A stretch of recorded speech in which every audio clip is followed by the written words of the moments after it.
administrator's not out yet, but this is our regional administrator.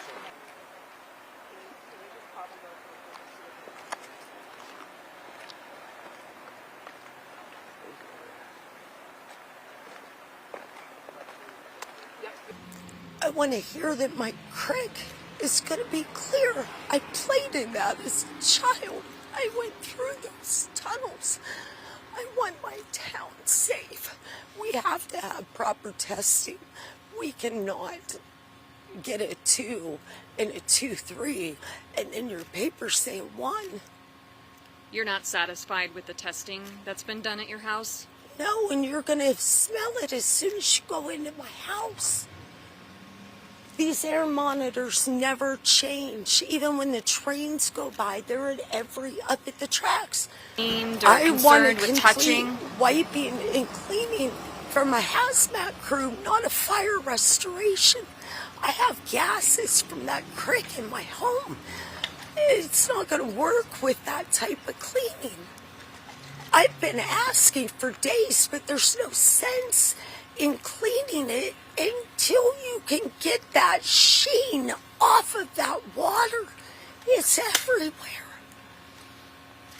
We need help. We do. We need President Biden. We need FEMA housing. People were getting sick. We should not have been let back into town until all of this was done. You don't bring families back with their kids and their loved ones and then tell them to scrub with Dawn. You don't do that. I know that it's important for those trains, but there's over 4,000 of us, and there's little babies, and they're important too. Somebody needs to help us.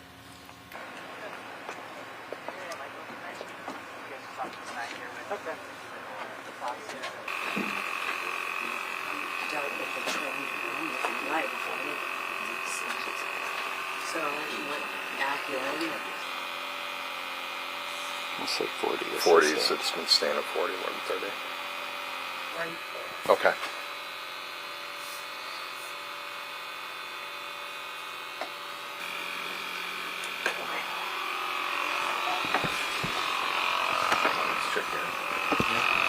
This area as well? Yes. Okay. Yes. Yep. Yeah. She was right here with the 2, and he was right there with the 2. Throwing to find one certain pair of pants. This was not like this before the evacuation. Changing tape. 40. It's been, it's been mostly at 40.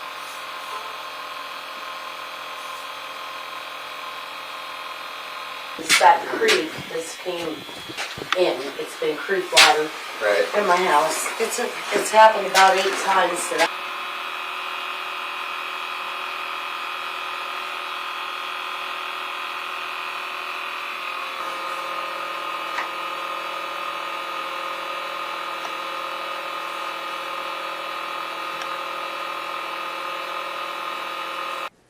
I want this community to know that they don't have to manage this issue on their own.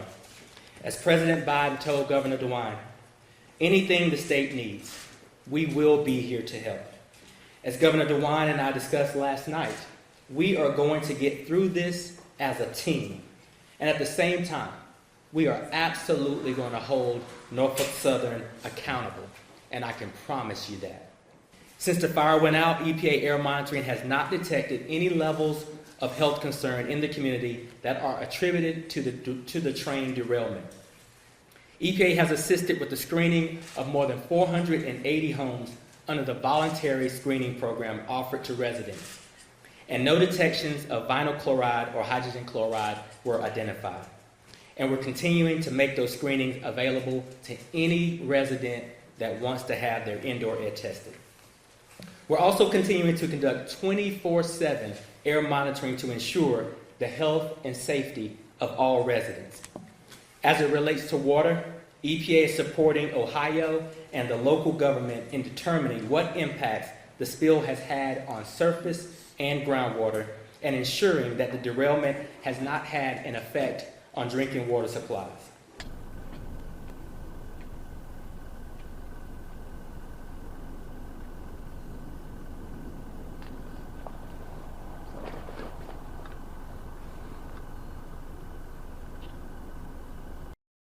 I don't feel safe taking my kids into town, especially to the house. Like my neighbor right across the street from me, literally, got diagnosed yesterday with chemical pneumonia.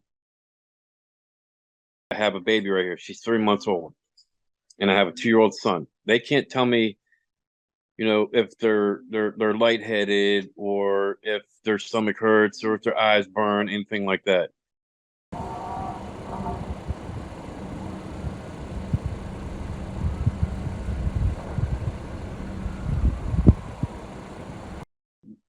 What does the government do? Whose responsibility is it? Because I'm not quite sure that the Norfolk Southern is really doing much. Good afternoon, everyone. The governor, as you mentioned today, asked for additional public health testing and assessments. We're deploying teams from HHS and the CDC now. As you all know, these needs are much more expansive than what FEMA can meet. And so FEMA is on the front lines when there is a hurricane or tornado. As you know, you've seen the president visit devastated areas across the country. This situation is very different. And so that doesn't mean FEMA isn't supporting response. They indeed are. This is a multiple agency response that are folks that are involved, agency that are involved, as I just mentioned, HHS, CDC, EPA as well. And they are coordinating with the Emergency Operations Center and working closely with the Ohio Emergency Management Agency. Each federal agency has its own unique role here, and we've mobilized an interagency team to get the people of Palestine, of East Palestine to be more exact, the support that they need. And look, our priority, as I said 2 days ago, is the health and safety of the community. That is indeed our top priority for the moment as we look at what they're dealing with in Ohio. President Biden spoke directly to Governor DeWine to offer federal assistance, and the EPA Administrator, Michael Regan, is in East Palestine now. I believe he's going to be holding a press conference in about 20 minutes or so, and to talk about the ongoing efforts and what we're doing on the ground. Multiple federal agencies have been on the ground, as I just mentioned, some of them since February 4th, working hand in glove with the state and local officials who are leading the emergency response efforts. They're working to get to the bottom of what caused the derailment, monitoring air quality, collecting soil samples, testing surface and groundwater for any contaminants. And I know we understand the residents are concerned, as they should be, and they have questions. That's all understandable. And we're going to get to the bottom of this. We're going to try and figure out an answer to what occurred. So we're going to get through this together. We're going to hold Norfolk Southern accountable. And right now, our message to folks in Ohio in that area is to listen to your state and local officials. It is important to listen to them, to allow them to do their work, and we are going to do everything that we can to keep that community healthy and safe and get to the bottom of this as well. Can I follow on the Tesla question?